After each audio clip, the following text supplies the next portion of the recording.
जी बिल्कुल, ऐसे ही induction motor start होती है। हमारा जीवन इंडक्शन मोटर के बिना अधूरा है, मतलब हम जी ही नहीं सकते इंडक्शन मोटर के बिना। हाँ यार, यह बिल्कुल सच है। हमारे घरों में सीलिंग फैन, वॉशिंग मशीन, टंकी में पानी चढ़ाने वाली मोटर, कूलर, एसी, इन सब में इंडक्शन मोटर ही तो यूज होती है। यहाँ तक फ्रिज में भी। अब आप कहोगे फ्रिज में कहाँ यूज होती है? फ्रिज में भी यूज होती है। हर फ्रिज अपनी मोटर को छुपा के रखता है, दिखाता कोई नहीं। यहाँ तक कि टेस्ला की जो भी कार आती है उन सभी में 3 फेज इंडक्शन मोटर ही यूज होती है। शॉपिंग मॉल में लगे एस्केलेटर, लिफ्ट, इन सब में पावरफुल 3 फेज इंडक्शन मोटर ही यूज होती है। इस मोटर की रनिंग क्वालिटी और कंस्ट्रक्शन वाइज यह इतनी मजबूत होती है कि 3 फेज इंडक्शन मोटर से पहले हम एक स्टार्टर लगाते हैं मोटर को स्टार्ट करने के लिए। एक्चुअली में यह स्टार्टर मोटर की सिक्योरिटी के लिए नहीं होता है। यह मोटर से पहले जो भी फ्यूज, एक छोटा ट्रांसफार्मर और जो भी इक्विपमेंट लगे रहते हैं उनकी सिक्योरिटी के लिए होता है। क्योंकि मोटर जब स्टार्ट होती है तो इतनी पावर के साथ में स्टार्ट होती है कि मोटर का तो कुछ नहीं होगा, लेकिन इससे पहले जो भी इक्विपमेंट लगे हैं उनकी बैंड बज सकती है।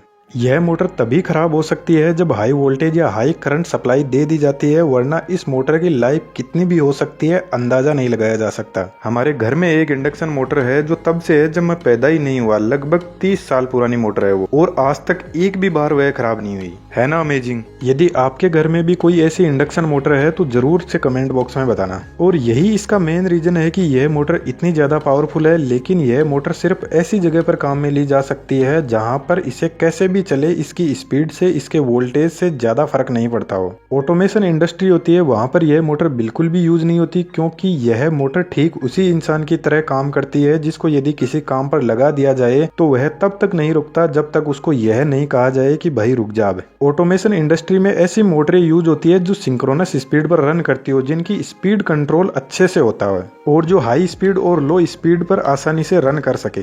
और जो इंडक्शन मोटर होती है उसकी ना ही तो ज्यादा स्पीड होती है, और इसी वजह से हमारे घरों में जो ग्राइंडर मिक्सर यूज होता है उसमें यूनिवर्सल मोटर लगी रहती है जिसकी स्पीड 18,000 आरपीएम होती है, यानी 1 मिनट में वह 18,000 राउंड घूम जाती है। जबकि इंडक्शन मोटर 1500 से 3000 आरपीएम तक की स्पीड पर ही घूम पाती है। ऊपर से इस मोटर की स्पीड कांस्टेंट नहीं रहती है, इसी वजह से ऑटोमेशन इंडस्ट्री में इस मोटर का यूज नहीं होता है। जैसे ड्रोन होता है उसके अंदर ब्रशलेस डीसी मोटर यूज होती है जिसकी स्पीड 40,000 आरपीएम तक हो सकती है। और जैसे ड्रोन को घुमाना है, आगे पीछे करना है, तो यह सब मोटर की स्पीड कंट्रोल से ही होता है, तो वह एक ऑटोमेशन का पार्ट है। इंडक्शन मोटर में भी स्पीड को कंट्रोल किया जा सकता है, पर इससे भी बेहतर हमारे पास में मोटर अवेलेबल है ऑटोमेशन में, इसलिए इसका यूज स्पेशली ऑटोमेशन में कम आता है। सिंगल फेज इंडक्शन मोटर हमारे डेली लाइफ में इतनी ज्यादा पॉपुलर होने के बाद भी इसमें एक सबसे बड़ी प्रॉब्लम है, यह स्टार्ट नहीं होती है। आपने कभी देखा होगा कभी इंडक्शन मोटर को, तो उसका अपन स्विच ऑन कर देते हैं पर मोटर घूमती नहीं है, और जैसे ही थोड़ा हाथ से सहारा लगाते हैं तो मोटर घूमने लग जाती है। और कोई सी साइड में ही इसके हाथ से सहारा लगा दो उसी साइड में यह घूमने लग जाएगी, क्योंकि यह मोटर सेल्फ स्टार्टिंग नहीं होती है, इसको स्टार्ट करना पड़ता है बाहर से कैपेसिटर लगाकर।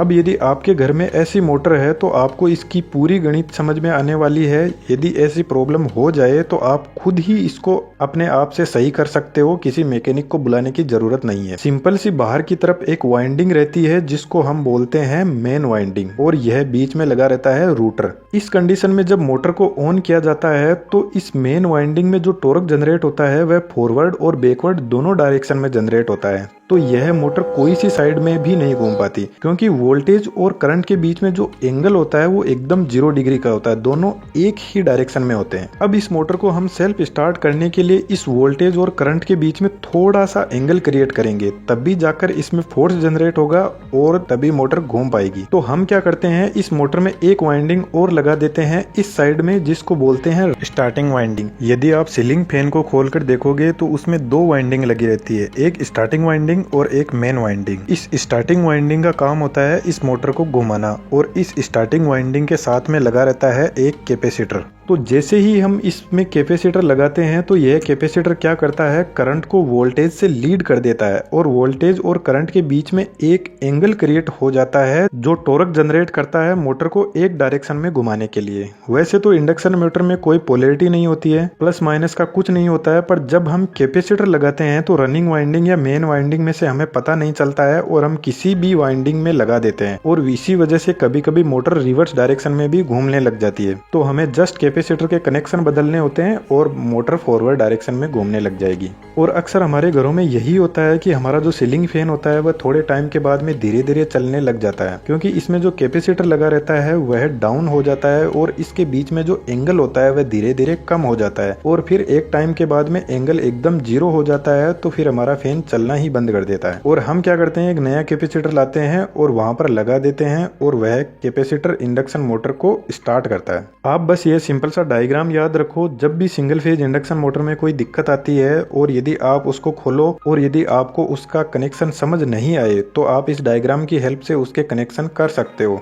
लेकिन ध्यान रखना, 3 फेज इंडक्शन मोटर को मत खोल लेना, उसमें अंदर ऐसा कुछ नहीं होता है जिसको आप ठीक कर सको। सिर्फ एक रूटर और स्टेटर वाइंडिंग होती है, बाकी कुछ नहीं। जो अपनी 3 फेज इंडक्शन मोटर होती है वह सेल्फ स्टार्टिंग होती है, उसमें किसी कैपेसिटर की जरूरत नहीं पड़ती है स्टार्ट करने के लिए, क्योंकि उसमें 3 फेज होते हैं और तीनों फेज के बीच में जो एंगल होता है वह 120 डिग्री का ऑलरेडी उसमें रहता है और इसी वजह से 3 फेज इंडक्शन मोटर का स्टार्टिंग टॉर्क भी हाई होता है। आपने इन मोटर्स का रूटर देखा हो अंदर से खोलकर, तो यह एकदम सॉलिड सिलेंड्रिकल शेप में होता है, उस पर कोई वाइंडिंग नहीं होती। इसका मतलब यह नहीं होता कि इसके अंदर कुछ भी नहीं है। इंडक्शन मोटर का जो रूटर होता है वह बहुत ही स्ट्रॉन्ग होता है, जिसके अंदर सॉलिड कॉपर बार लगी रहती है जो साइडों में से एंड रिंग के थ्रू एक क्लोज सर्किट बनाती है। और यह रूटर जब मोटर स्टार्ट होती है तो हाई टॉर्क जनरेट करता है मोटर को फोर्स के साथ में घुमाने के लिए। और इसी वजह से इंडक्शन मोटर के रोटर पर तो खराब होने का कोई सिस्टम ही नहीं होता है और जो स्टेटर होता है वह खराब हो सकता है सिर्फ और सिर्फ ओवर वोल्टेज और ओवर करंट की वजह से। और यही सबसे बड़ा मेन रीजन है कि इंडक्शन मोटर आज बहुत ज्यादा पॉपुलर है। वैसे इंडक्शन मोटर एक बहुत ही बड़ा टॉपिक है, लेकिन मैंने यहाँ पर एक छोटी सी आपके साथ में इंफॉर्मेशन शेयर की है। वीडियो आपको कैसा लगा जरूर कमेंट बॉक्स में बताना, और वीडियो अच्छा लगे तो लाइक और चैनल को सब्सक्राइब जरूर करें। और यदि ऐसे ही स्टडीज आपको अच्छी लगती है तो आप चैनल पर विजिट कर सकते हो, यहाँ पर और भी अच्छे अच्छे वीडियो आपको देखने को मिलेंगे।